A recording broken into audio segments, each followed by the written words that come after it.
美味美味，我爱你。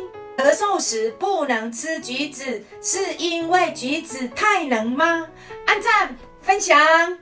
橘子属于橙柑橘类，一般能化痰顺气，但为何当咳嗽时，我们却被告诫不能吃橘子呢？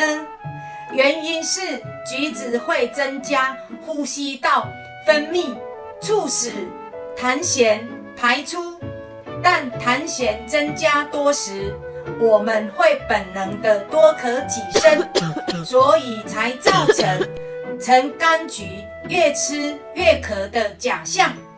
热咳最宜吃橙柑橘，既祛痰下气，又清热生津；而寒咳则需避免，以免喉咙越吃越痒。